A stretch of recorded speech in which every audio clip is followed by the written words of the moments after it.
كيبدا الفيلم ديالنا مع وحده سميتها اليكس داخله كتجري للمطار وغتكون بقات غير 40 دقيقه الرحله ديالها. اختنا من الصباح وهي كتجري مخلوعه، صدمات بهم تيقولوا ليها بلي الرحله تاجلت بسبب ظروف جويه. اليكس سمعت هذا الشيء سخطات، بدات كتغوت عليهم كتقول لهم بلي ضروري خصها تسافر اليوم. هاد الوقيته اتصل بها خطيبها وهنا غنعرفوا بلي غدا عندها العرس، داكشي علاش مزروبه. وهي كتقول لي بلي هاد النهار غتكون في امريكا. سمعت واحد اللوين كيتناقر مع الموظف، هاد اللوين سميتو بين، طبيب جراح، وخصو حتى هو هاد النهار يكون في امريكا حيت غدا عنده عمليه. اليكس مع الهضره اللي دارت بينه وبين الموظفين وعرفات بلي عنده نفس المشكل ديالها. قصداتو اقترحت عليه يشاركوا في طائره خاصه. بين وافق، وديك الساعه تحركوا عند واحد الطيار سميتو والتر، اتفقوا معاه على الثمن، دار معاهم يوصلوهم لامريكا قبل حتى ما تبدا العاصفه. موراها مباشره قصدوا الطياره، ديك الطياره اللي غاديين بها كانت كتبان واكله الدق. وهما كيهزوا الباكاس سولاتو اليكس واش سجل الخروج ديال الطائره، قال لها ويلي حتى انت اليوم عاد غنسوقوا الطياره.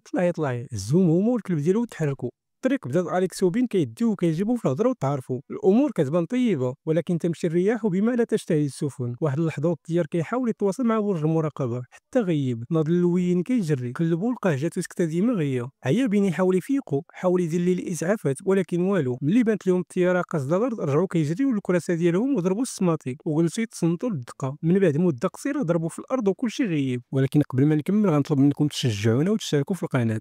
فقبيل لقى الطيار مات واليكس مهرسه من رجليها وواكلها في وجهها، وهو ضرب واحد الضربه في الجنب. جبد التليفون يتصل بالاسعاف ولا بشي حد يعتقهم، والو الريزو مفقود. ديك الساعه عاجل اليكس رجليها وشال العافيه وقلت حداها حتى يجي الصباح يخرج يشوف فين هما. ملي طلعت الشمس وخرج من الطياره تصدم، لا طير يطير ولا وحش يسير. ها هما والجبل مغطين بالثلج، نبته هي التاليه ما كايناش. جر الجثه ديال والتر من وسط الطياره ودفنو ورجع قابل اليكس. اتفقت اليكس في الاول فاق الديخه، بدات كتناقش كتسول شكون هو وفين هما. من بعد مده عاد تبتات وشويه بشويه تفكرت كاع داكشي اللي وقع. سولاتو على الطيار، قال لها الطيار مات قبل ما نوصلوا للارض، وحتى التسجيل ديال خروج الرحله جات سكته ديما غيا قبل ما يرونسيها. يعني حتى شي واحد ما عرفهم خارجين في رحله خاصه بالطياره الا كانوا التقطوا الاشاره ديال اللاسلكي فاش تواصل معاهم. دوزو 36 ساعه في هاد البلاصه. واحد الصباح وبين كيذوب الثلج على قبل الشرب هز راسو للسما بانت ليه طياره دايزه. بدا هو واليكس كيغوتو، مشى كيجري خرج داك السلاح ديال الاشاره تيرا فيه بالسما ولكن والو ما شافهم حد. دوزو 3 ايام على هاد الحال. عيط اليكس ما تصبر، في الاخير قررت تحرك تقلب على شي مخرج. حاول صاحبنا يقنعها يزيدو يصبروا شويه، قال ليها بلي رجليها مضروبه ضربه خايبه وغير شويه غادا تعيا. وملي شافها مقصحه راسها قال ليها تسنى هنا وهو غادي يطلع للقمه ديال الجبل يشوف واش كاين شي طريق ولا شي بلاصه قريبه يمشيو ليها. خدا من عندها الكاميرا ديالها يستعملها كمنظار.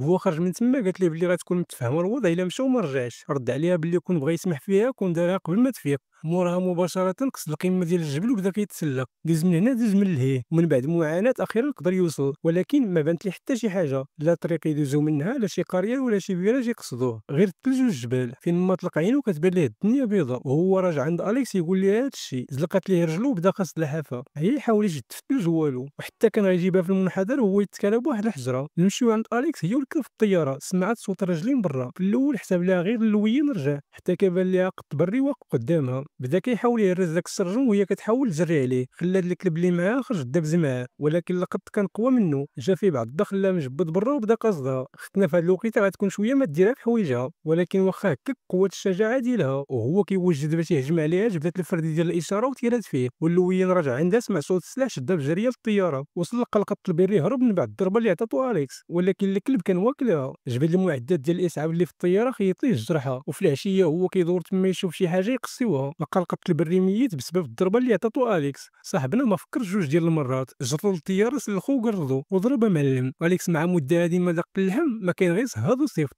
وهما كيقصيو اقترحت عليه يتحركوا يخرجوا يقلبوا على شي مخرج من هاد الوحله ولكن اللوين كان رافض هاد الفكره بمره. بدات كتقول ليه نمشيو نقلبوا على شي طريق، هو تيقول لي راه غادي تجي المساعده وما غاديش يلقاونا. في الاول كان غير نقاش عادي، شويه كبتوها. والصباح مع طلعت الشمس جمعت اليكس حوايجها وخدات معاها الكلب وتحركات. بين ملي فاق وما لقاوهمش تصدم، وهو كيدور في جنابو لقاها مخليه ليه رساله كاتبه لي فيها بلي الا خرجت من هاد الوحله غتصيفط ليه الانقاذ. صاحبنا في الاول بقى جالس تما ولكن من بعد مده ديال التفكير جمع حتى هو حوايجو وتبع الاثار ديال رجليها. بقات اليكس كتمشى وسط داك الثلج وكتقلب على شي طريق ولكن والو. مع الوقت بدات كتعيا وحتى قربت تستسلم وهو يبان ليها اللوين تبعها. ملي شافتو بغات طير بالفرحه، عنقاتو وشكراتو حيت ما خلاهاش تمشي بوحدها وشدات فيه يتحركوا يقلبوا على شي بلاصه يدوزوا فيها الليله باش يتلاهاو وينساو الظروف الصعيبه اللي دايره بهم. بدات اليكس كتسولو على التخصص ديالو في الطب، قال ليها متخصص في اهم حاجه اللي عند الانسان اللي هي دماغه، به كيقدر يعيش، به كيستوعب الحياه، وبه كيبغي ويكره. قالت ليه والقلب اشنو بقى ليه ملي الدماغ كيدير هادشي كامل؟ قال ليها القلب بحال بزاف ديال الناس كيدعي بلي كيدير داكشي كامل، وفي الحقيقه هو براسو غير عضله كتضخ الدم، والعقل هو اللي كيتحكم فيها. من بعد مده ديال البحث لقاو واحد الكهف دخلوا يدوزوا فيه الليله، شعلوا العافيه وقدوا فين ينسوا، وهما كيدويو وكيجيبوا في الهضره. غيبان باللي ولاو قراب بزاف. مع طلع الصباح هزت اليكس الكاميرا ديالها وخرجت تشوف فين غيشدوها، بقات كتطلب في هاد الجهه كتطلب في الجهه الاخرى، حتى هاد اللحظه بانت ليها شي حاجه بعيده كتلمع، غوتات البين ووراتها ليه. موراها مباشره هزوا الامتعه ديالهم وشدوا الطريق في الاتجاه ديالها. ديك الطريق كانت صعيبه بزاف، بقاو دوز من هنا دوز من لهيه، ثلج متقل الحركه ديالهم، ومن بعد مشاقه باش يوصلوا لقاو الطريق منحدر خطير، وغيخصهم يرجعوا ديك المسافه كامله باش يدوروا من الجهه الاخرى. اليكس في الاول ما بغاش ترجع وحاولت تقنعو ينقزو في الماء، ولكن ملي شافتو خلاها واقفه تما وتحرك تبعاتو. بالفعل ضربوا التور من الجهه الاخرى، وهما هابطين شافوا واحد المنظر زوين وطلب منها تصورو حداه، ولكن اليكس رفضت دير هذا الشيء. سولها على السبب، قالت ليه بلي هي خدامه صحفيه، وفي واحد المره وهي كتصور شي انفجار ضربت على واحد البنت كتعاني تحت الانقاض، وفي عوض انها تمشي تعاونها بغات تاخذ ليها التصويره هي الاولى. بالفعل خدات ليها صوره، موراها قصدتها تعاونها ولكن تعطلت بزاف، وقبل ما تلحق تخرجها الدم والامانه امنته. بسبب هذا الحديث قررت ما تعاودش تصور شي حد في وضع بين الحياه والموت. صاحبنا سمع هذا الشيء بدا كيطمنها ووعدها بلي غادي يخرجوا من هذه المحنه. موراها مباشره عاونها توقف ويكملوا الطريق. صحابنا ولاو فاهمين بزاف، كيضحكوا وكيلعبوا. واحد اللحظه نساو كاع راسهم بلي واحدين بين الجبال. من بعد مسافه جلسوا عاوتاني ارتاحوا، وهما كيديو ويجيبوا في الهضره. طلعوا على الكلب ما لقاوش. ديك الساعه فين خلى اليكس كتسناه تما وتحرك يقلب عليه، تبان الاثر ديالو كيغوت عليه وقدر يلقاه. والمفاجاه لقى حدا واحد الكوخ مهجور. صاحبنا شافو بغى يطير بالفرحه، وهو راجع كيجري يقول هانا اليكس. بانت ليه تهرس بها الثلج وطاحت وسط البحيره. بدات كتقاوم وكتحاول تعوم، ولكن مع رجليها مضروبه دغيا عيات، وهي كتغرق وسط اللويين وهرس الثلج. بقى كيتقاتل معاها حتى طلعها وهزها فوق ظهرو وطار بها للكوخ اللي لقى. تما نعسها في واحد السرير وشعل ليها العافيه حداها باش تدفى. دوزات اليكس شي سيمانه وهي مغيبه، وهذا الوقت كامل كان اللويين من قبلها. ملي فاقت ولقات راسها في ناموسيه حسب ليها تعتقو، ولكن هنا غيصدمها بلي داكشي اللي شافو من فوق الجبل كان كوخ وهما فيه دابا. طيب ليها واحد الحسن لقاه تما عطاه ليها شرباتو. هما كيديو يجيبوا في الهضره، غيبان في كل واحد منهم عجبو الاخر، غير هو ما باغيش يزام حيت مخطوبه وخطيبها كيتسناها، وهي ما باغاش تزام حيت عارفاه مزوج ومراته ساره كتسناه. داز تقريبا شهر على سقوط الطائره. الماكله اللي كانت عندهم وداكشي اللي لقاو في الدار قريب يتسالى، ويخصهم يتحركوا ولا غيموتوا هنا بالجوع. واحد الصباح وبين كيجمل حطب ضرب على الكلب لقاه تابع ارنب. بدا حتى هو كيجري معاه وحاولوا يحاصروه، ولكن داك الارنب كان كيطير وقدر بسهوله يفلت ليهم. اللوين ملي هرب ليه الارنب رجع للدار ساخط، وملي دخل للدار لقى اليكس هزا واحد المسجل ديالو وكتسمع داكشي اللي فيه زاد سخط. بدا كيغوت عليها وقال لها بلي ما عندهاش الحق تقلب ليه في حوايجو. ردت عليه بلي غير بغات تعرفو اكثر وتعرف الحياه اللي كان عايش. بقى صاحبنا تيفكر في الهضره ديالها، وفي الاخير رجع ليها المسجل تكملوا. داك المسجل كانت فيه مراته كتهضر على كيفاش سمعات فيه وبوحدو ومشات. ملي صلات اليكس الاستماع قال لها بلي داك التسجيل اللي سمعت تسجل عامين هادي، وديك الساعه كانت اخر مره سمعوا فيها.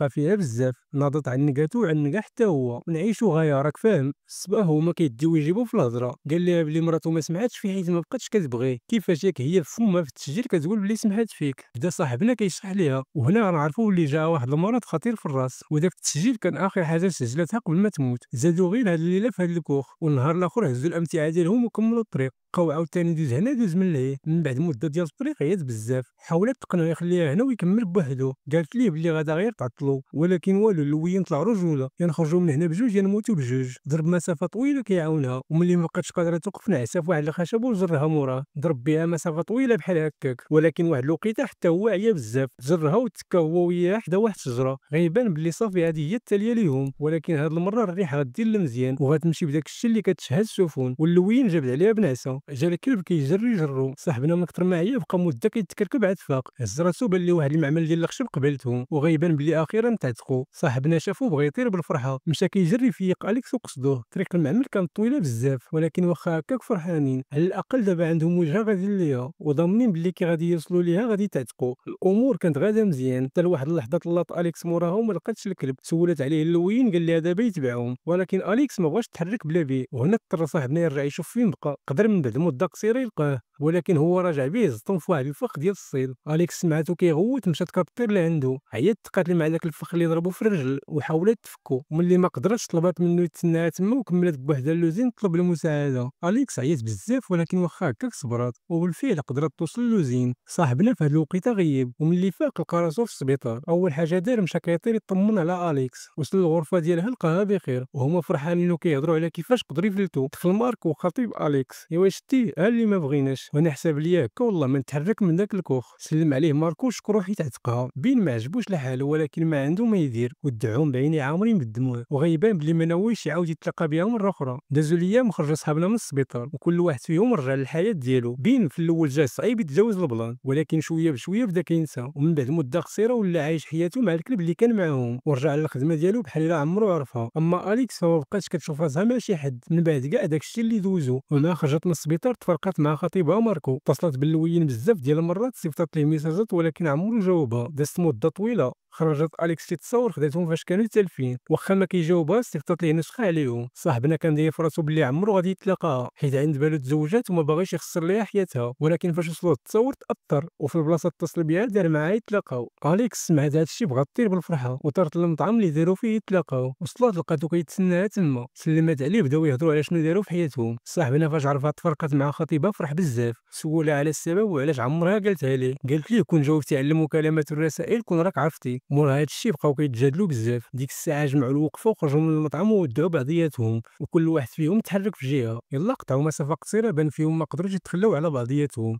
موراها مباشرة رجع كل واحد منهم كيجري عند الآخر، وغيبان بلي غادي يكملوا حياتهم بجوج. وهنا الخاص كيتسالى ديالنا، الخاص وما ديالنا، تنساوش وما تشتركوا تنساوش معنا في تشتركوا معنا القناة في القناة باش باش يوصلكم يوصلكم الجديد الجديد ديالنا. ديالنا.